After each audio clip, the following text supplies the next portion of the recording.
Bonjour à tous, ce tuto concerne le cas Maria et traite de la répartition des capitaux propres de la filiale dans les groupes consolidés. Donc il fait suite à l'apprentissage des techniques de consolidation et de détermination des périmètres de consolidation d'un groupe. Donc nous sommes dans le cas d'une société, d'un groupe constitué de deux sociétés, une société mère et une filiale que la société mère détient à 80% et donc exerce un contrôle exclusif sur celle-ci qui met en œuvre la technique de consolidation de l'intégration globale. Les, cette société mère et cette filiale, au cours de l'exercice comptable précédent, n'a eu aucune opération réciproque, donc le cas présenté ici ne va pas mettre en œuvre de retraitement d'homogénéisation. Voilà. On est juste on va juste voir la répartition des capitaux propres de cette filiale. La problématique est la suivante: quand on cumule l'ensemble des comptes de la société mère et de la filiale, eh bien on va intégrer ici des capitaux propres pour 10 000 euros de la filiale et de capital 10 000 euros et de réserve de 7 400 euros, ainsi qu'on va avoir un résultat de la filiale de 800 euros.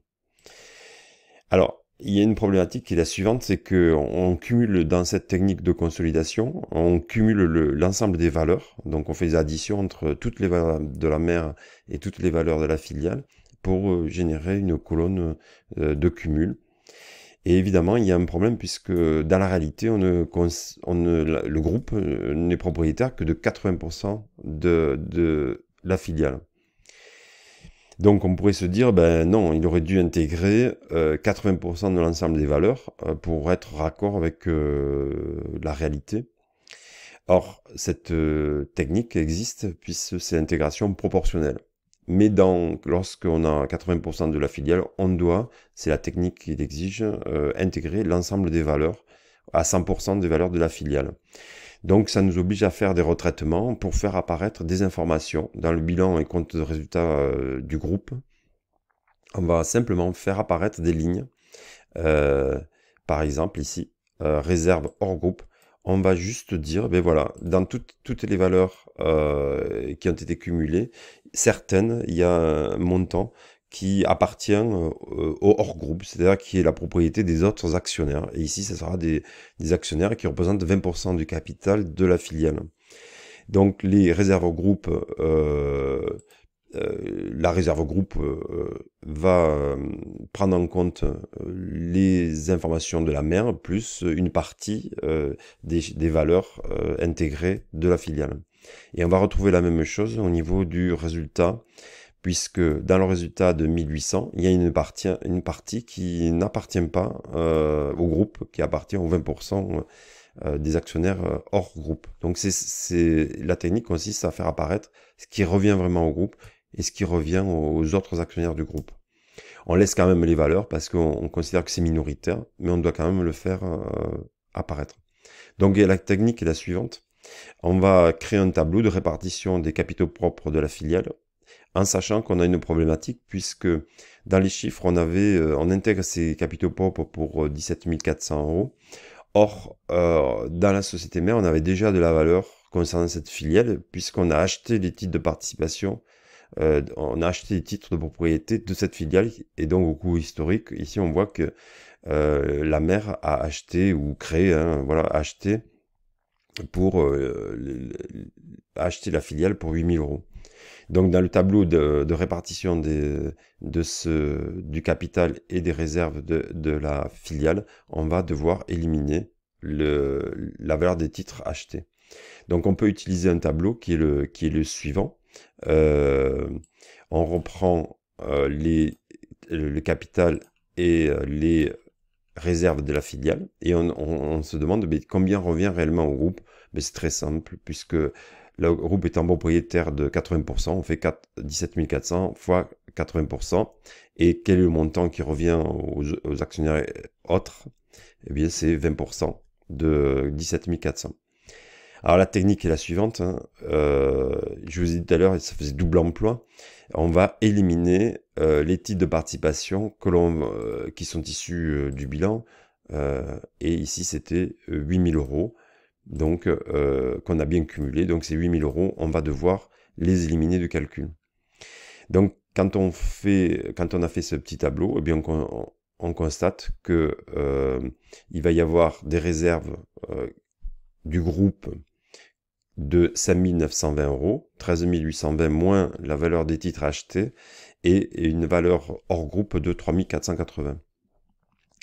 Donc ce tableau va nous permettre de compléter le tableau de répartition des capitaux propres de la filiale, en sachant qu'il existe une autre technique qui consiste à passer des écritures, c'est-à-dire que tous ces traitements que l'on fait, on peut le faire en passant des écritures dans un journal spécifique consolidation. Voilà, moi j'ai choisi la présentation sous forme de tableau, les deux sont possibles. Donc on a dit, dans le traitement, on a dit qu'on éliminait les 8000 euros des titres de participation. Donc ça correspond à ce qu'on a fait ici. Donc on va faire moins 8000. Quand on va reprendre le total moins ou plus les valeurs qui sont retraitées ici, bien on constate que quand on fait le cumul, bien, on se retrouve avec 0 en titre de participation. Ensuite, on a dit qu'on allait éliminer les 10 000 euros de capital et 7 400 euros de capital. Et dans le tableau, on les avait activés ici. Et on doit affecter 13 920 de par groupe. Alors, ces capitaux propres de 17 400 vont générer une réserve groupe de 5 920. Or, il y a une autre information qu'on va retraiter, puisque ici, nous avons, je peux plus mettre un S, dans les réserves du groupe, les 28 000 euros, on va les réaffecter aux réserves au groupe et réserves hors groupe. Ben ici, comme les 28 000 euros de réserve appartiennent à la société mère, eh bien, ces 28 000 euros vont être affectés aux réserves au groupe. Alors, toujours est-il qu'ici, cette ligne réserve toute simple doit être apurée pour la répartir entre ce qui appartient au groupe et ce qui appartient au hors groupe. Donc pour les apurer, ben on a 35 400 ici qui va faire l'objet d'une soustraction, 35 400 pour mettre la ligne réserve à 0. Maintenant, quel montant on va affecter au groupe? Eh bien, on va affecter au groupe les 28 000 euros de la mère, plus les 5 920 euros de la filiale. Donc, on va se retrouver avec une valeur d'affectation de 33 920. Voilà, donc les réserves au groupe sont de 33 920. Et la réserve hors groupe, ben on lit dans le tableau, la réserve hors groupe est de 3 480 euros. Donc si on lit maintenant le bilan consolidé, eh bien on voit que les réserves de l'ensemble du groupe c'est 33 920, mais qu'il y a aussi des réserves qui appartiennent aux actionnaires étrangers au groupe pour 3 480.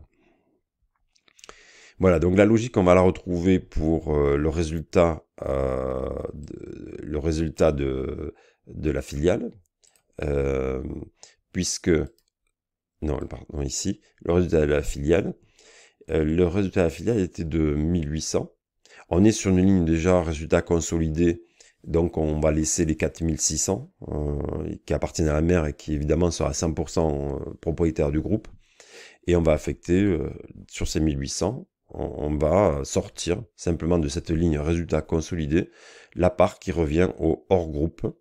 Et bien dans le tableau, on a une ligne 1800 fois 80%, ça donne 1440 qui appartient au groupe qu'on va laisser dans ces 1800 qui apparaissent dans cette ligne résultat consolidé. Et on va faire 20% de 1800, ce qui correspond au montant des actionnaires autres extérieurs au groupe, donc 360 qui va venir aux autres actionnaires ou résultats hors groupe. Donc évidemment on sort 360 euros, cas euros, hein, 360 euros du résultat consolidé et qu'on va affecter à 360, plutôt des cas euros, hein, sinon ce ne serait pas des comptes consolidés. Et on va les affecter à la ligne hors groupe. Donc on se retrouve ici avec des équilibres hein, entre actifs-passifs, parce que chaque fois que je fais un retraitement, il impacte l'actif à deux endroits plus-moins, ou le passif à deux endroits plus-moins, où les mêmes correctifs sont faits à l'actif et au passif. Donc on se retrouve avec une information du groupe et évidemment les données qui appartiennent aux gens, aux actionnaires extérieurs au groupe. Voilà.